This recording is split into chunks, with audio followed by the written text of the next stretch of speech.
I never thought I'd go to war with an HOA president, but it's amazing what owning a mountain will do to people. The day Karen Westfield stormed onto my property with her imported Italian heels sinking into the mud was the day my peaceful retirement turned into a battleground. Behind her stood 3 men in expensive suits, their polished shoes equally unsuited for my dirt road, and in Karen's manicured hand was a stack of papers she waved like a battle flag. "Mr. Finley Quinn," she announced, her voice dripping with rehearsed authority. "I'm Karen Westfield, President of the Mountain View Estates Homeowners Association. We need to discuss your cooperation with our development project." I leaned against the porch railing of the cabin my grandfather built, the cabin I'd returned to after 20 years of military service. "Ma'am, this is private property. You're trespassing." Her smile never reached her eyes. "That's precisely what we need to discuss." I had no idea that morning would mark the beginning of a 3-year nightmare that would test every ounce of patience I'd developed in the service. My grandfather left me this mountain when he passed, all 300 acres of pristine Colorado wilderness. It wasn't worth much when he bought it back in the 1950s, just a rugged mountainside with difficult terrain and limited access. That was the beauty of it. My family had always valued privacy and self-sufficiency above all else. I'd spent my childhood summers here, learning to hunt, fish, and respect the land. When I retired from the Army after 2 decades, this mountain became my sanctuary. I'd built a small workshop where I crafted custom furniture, selling just enough to supplement my military pension. My life was simple, quiet, and exactly how I wanted it. Karen's development project was already underway on the adjacent property. Mountain View Estates, she called it. A luxury mountain living experience, with 50 high-end homes, a clubhouse, and all the amenities wealthy people believe they need while communing with nature. But there was one critical detail Karen and her investors had overlooked. "Your access road cuts through my property," I told her that first day. "A mere technicality," she replied with a dismissive wave. "We have an easement." "No," I countered. "You don't." And that's when her smile faded completely. The problem for Karen and her development was simple geography. My grandfather had purchased the entire base of the mountain, all the viable access points. The only way to reach the neighboring property was through mine. For decades, the former owner had used an informal access agreement with my grandfather. Nothing was ever recorded officially. When the property sold to Mountain View developers 2 years earlier, they'd assumed the access road was included or protected by an easement. They were wrong. Their surveyor had missed this critical detail, and now they had 50 luxury homes under construction with no legal way for future homeowners to reach them. Karen's first approach was to offer me money, $50,000 for a permanent easement. "This mountain has been in my family for 3 generations," I told her. "I'm not interested in selling any rights to it." Her second approach was charm, which was even less effective than money. Karen invited me to dinner at the fanciest restaurant in the nearest town, 30 miles away. She wore a dress that probably cost more than my monthly pension and smiled like we were old friends. "Finley," she said, using my first name without permission, "surely we can come to an arrangement. We're going to be neighbors, after all." "Ms. Westfield, there's nothing to discuss. The road across my property is private. I have no intention of granting an easement." Her smile tightened. "Do you know what 50 luxury homes will do for property values in this area? Even your rustic cabin will be worth more. I don't plan to sell." "Everyone has a price, Mr. Quinn," she said, dropping the friendly pretense. "Name yours." I stood to leave. "My price is my privacy, and that's not for sale." The following week, without warning, construction equipment appeared on my access road. I blocked the path with my truck and called the sheriff. Sheriff Tom Granger had known my grandfather, and while he wasn't exactly a friend, he respected property rights. He arrived 40 minutes later, by which time Karen had also appeared, her SUV parked behind the bulldozer. "They're trespassing," I told Tom simply. Karen thrust a document toward the sheriff. "We have an easement by necessity. The law recognizes our right to access our property. Sheriff Granger reviewed the document, which looked official with its legal language and fancy letterhead. This isn't a court order, he said finally. It's just a letter from your attorney stating an opinion. Karen's face flushed. We have 50 homes under construction. People have made deposits. You can't just cut off access. Seems to me, Sheriff Granger drawled, that's a problem between you and your surveyor. He turned to the construction crew. This is private property. Without a court order or the owner's permission, you need to move these vehicles. That night, I received my first threatening phone call. You have no idea who you're dealing with. Karen's voice hissed through my landline. I have connections in this county you couldn't imagine. Is that a threat, Ms. Westfield? It's a promise. By the time I'm done with you, you'll wish you'd taken the $50,000. I hung up and immediately called my old Army buddy, Vincent Mercer, who'd become an attorney after his service. The call went to voicemail, and I left a brief message explaining the situation. The next morning, I awoke to the sound of engines. 3 construction vehicles were already halfway up my road. This time, I didn't bother calling the sheriff. I grabbed my shotgun, unloaded but intimidating, and stood in the middle of the road. The lead driver stopped, rolled down his window, and pointed behind him. Lady down there says we have permission now. I walked to the bottom of the road where Karen stood beside a black luxury SUV, a triumphant smile on her face. Remove your equipment from my property, I said calmly. Not happening, she replied. The county commissioners approved an emergency easement last night. Your little blockade is over. She handed me an official-looking document with the county seal. I scanned it quickly, noting that it did appear to grant temporary construction access across my property. I wasn't notified of any hearing, I said. Emergency session, she replied with a shrug. National interest in expanding housing development. All very routine. Something felt wrong, but the document looked legitimate. I stepped aside, watching as the vehicles continued up toward their construction site. Karen's satisfied expression as she drove away left me with a simmering anger I hadn't felt since my last deployment. When Vincent finally called me back that afternoon, I explained what had happened. They can't just declare an emergency easement without notifying you, he said. That's not how property law works. Send me a copy of that document. I did, and within hours Vincent called back. This is forgery, he said flatly. The signatures are real, probably scanned from other documents, but this isn't a valid county action. There was no emergency session. So what do I do? First, we file a police report for document fraud. Second, we get a temporary restraining order against them using your road. Third, we sue them for trespassing and emotional distress. 2 days later, Karen was served with papers at her office in town. That evening, my workshop mysteriously caught fire. The local volunteer fire department responded quickly enough to save the structure, but my tools and several commission pieces were destroyed. The fire chief found traces of accelerant. Arson, he confirmed. Any idea who might want to burn down your workshop? I had a very good idea, but no proof. The restraining order hearing was set for the following Monday. Vincent drove up from Denver to represent me, and we arrived at the county courthouse to find Karen with not one but 3 attorneys from a prestigious Denver law firm. Her lead counsel, a silver-haired man with an expensive suit and practiced smile, approached us before the hearing. Mr. Quinn, he said smoothly, my client is prepared to offer you $200,000 for an easement. This would save everyone considerable time and expense. Not interested, I replied. His smile didn't falter. Perhaps you misunderstood. That's $200,000, plus we drop any countersuit for your harassment and interference with our legitimate business interests.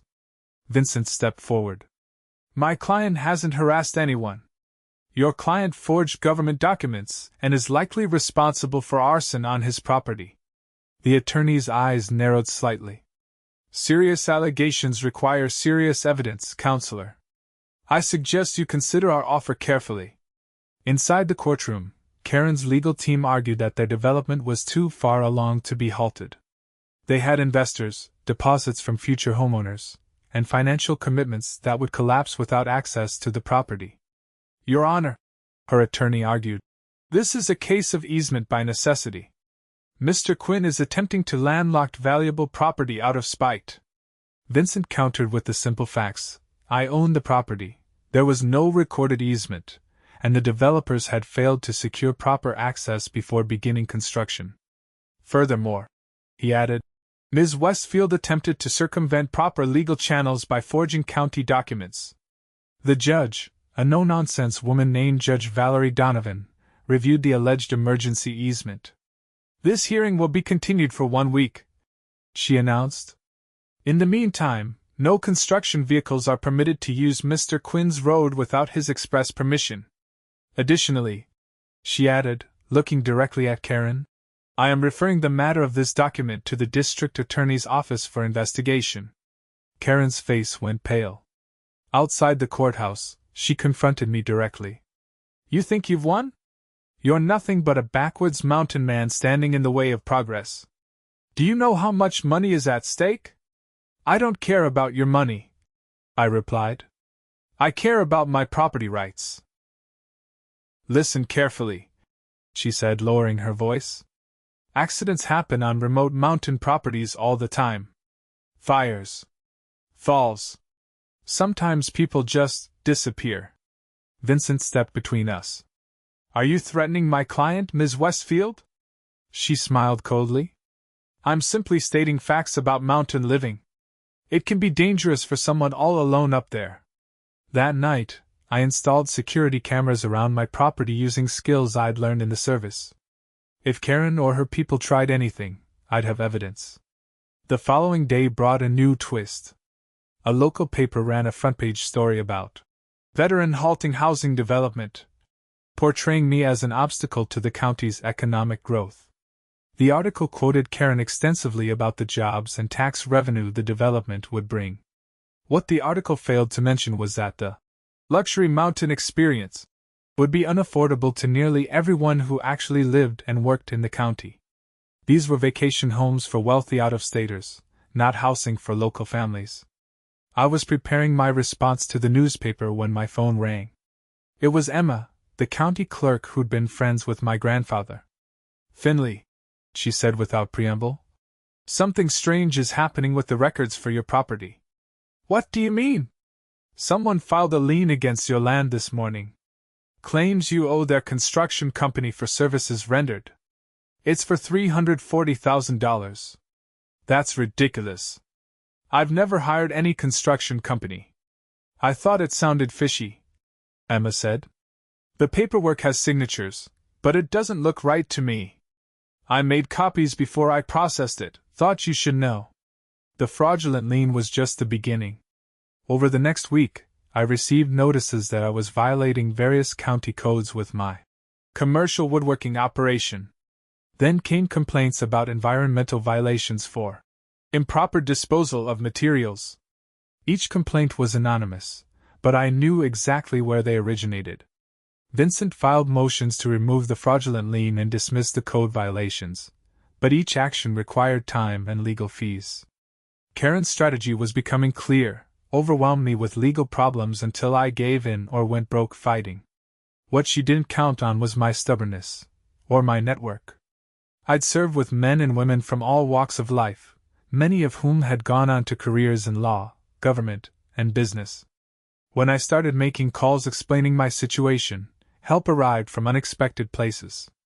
My former platoon sergeant, now an investigative reporter in Denver, began researching Mountain View Estates and its investors. A specialist who'd served under me worked for the state environmental agency and offered to personally review the complaints against me. Another Army friend practiced law specializing in property disputes and offered to assist Vincent pro bono. A week later, we returned to court with a much stronger position. Judge Donovan had received preliminary findings from the district attorney about the forged emergency easement document. The court takes a very dim view of document fraud, Ms. Westfield, the judge said sternly. The DA informs me they are continuing their investigation and may pursue criminal charges. Karen's attorney tried to distance her from the forgery. Your Honor, if any improper documents were created, my client had no knowledge of this. Perhaps overzealous employees. Judge Donovan cut him off. Save it for the criminal court, Counselor. As to the matter before me today, I am granting Mr. Quinn's request for a permanent injunction against Mountain View Estates using his access road without permission. Karen's face flushed red. She whispered furiously to her attorney, who shook his head repeatedly. Outside the courthouse, reporters had gathered, my sergeant's doing, no doubt. Karen pushed past them without comment, but I stopped to make a brief statement. This case has never been about money, I told them. It's about property rights and following the law. The developers failed to secure legal access before building, and now they're trying to bully me into giving up land that's been in my family for generations. That evening, my security cameras captured two men in dark clothing attempting to access my property from the back side of the mountain. They retreated when my motion sensor lights activated. I sent the footage to Sheriff Granger, who promised to increase patrols near my property. The next day brought a surprise visitor. A black luxury car I didn't recognize came up my road and parked outside my cabin.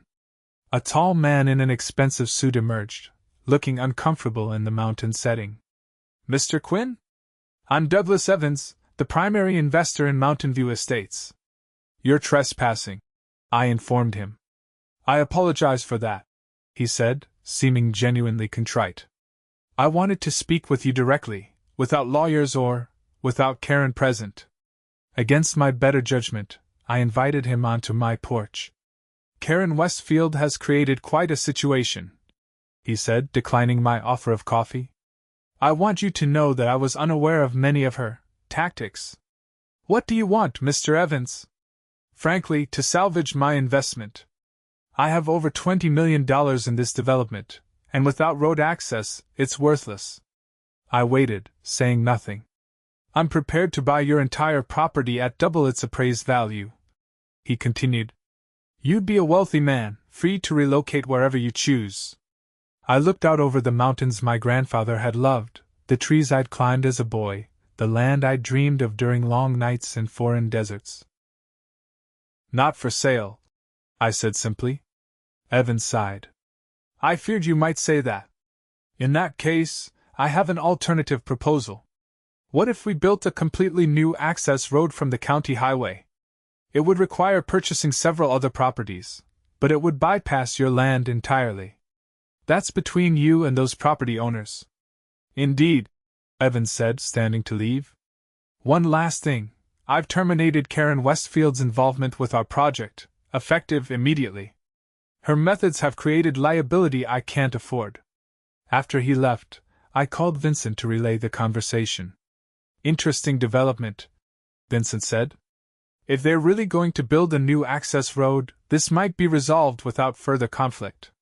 But it wasn't that simple. 3 days later, I received notice of a county eminent domain proceeding. The county was attempting to seize a portion of my land for a public access road to the development. Vincent was furious. This reeks of corruption. Eminent domain for a private development? We need to find out who's pulling strings at the county level.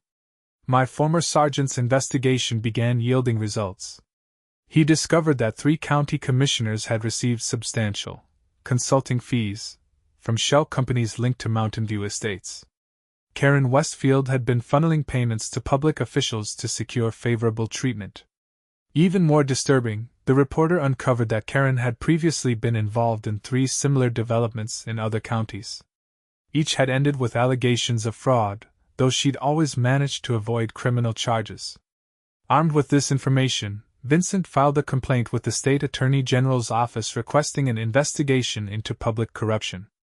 Meanwhile, we prepared to fight the eminent domain proceeding. The hearing was scheduled for a Tuesday morning. The county's attorney argued that the road would serve the public interest by providing access to recreational opportunities and emergency services. Vincent methodically dismantled this argument, demonstrating that the sole purpose of the road was to benefit a private luxury development. He then introduced the evidence of payments to the commissioners, requesting that the judge recuse the entire commission and refer the matter to the State Ethics Board. The county attorney looked stunned. The judge called a recess to review the evidence. While we waited in the hallway, Karen Westfield appeared, flanked by two men I didn't recognize. "You've made a powerful enemy, Quinn," she said, her voice low. "You have no idea who you're dealing with." "Actually, I think I do," I replied. "A corrupt developer who bribes officials and forges documents when she doesn't get her way." Her eyes narrowed. "You backwoods nobody. I've built developments worth hundreds of millions. You think you can stop me with your pathetic little mountain?" "The law stops you, Ms. Westfield. And from what I hear, the State Attorney General is very interested in your business practices." She moved closer, speaking so only I could hear. "The fire in your workshop was just a warning. Next time, is that a confession to arson, Ms. Westfield?" Vincent asked loudly, having stepped up behind us. "Should I call Sheriff Granger to take your statement?" Karen's face went white. She turned and walked quickly away, her associates hurrying after her. When court reconvened, the judge dismissed the eminent domain proceeding, citing serious concerns about the process and motivation behind the county's actions. He also announced that he was forwarding all evidence to the State Attorney General's office. It should have ended there, but Karen had one more card to play. That night, I was awakened by the sound of heavy equipment. Looking out my window, I saw construction vehicles with their lights off moving up my road toward the development. I quickly dressed, grabbed my phone to record video, and drove my truck to block the road. The lead bulldozer stopped just short of my vehicle. Karen Westfield emerged from a car behind the construction equipment. "Move your truck," she demanded. "You're trespassing. Again." "I don't have time for this," she said, gesturing to someone behind her. A man in a security uniform approached, hand on his holstered weapon. "This is private property," I said, continuing to record. "You're all trespassing. This road is now under county emergency management," Karen announced, producing another document. "Due to the risk to the partially constructed homes above, the county has authorized emergency access." I studied the document in the beam of my flashlight. "This is another forgery." "Prove it," she challenged. "Meanwhile, my crews will continue their work." I called Sheriff Granger, but got his deputy instead. By the time he arrived, the construction vehicles had pushed past and were halfway to the development site. "They claim they have emergency authorization," I explained, showing him the document. The deputy studied it, then radioed dispatch to verify. After a brief conversation, he turned to me. "Dispatch contacted the county emergency manager. There's no authorized action tonight." Together, we drove up to where the construction crews were already working, laying down a gravel base for what appeared to be a permanent road. "Ma'am," the deputy called to Karen, "you need to stop work immediately. This authorization isn't valid." "Of course it is," she insisted. "Call Commissioner Jackson if you don't believe me."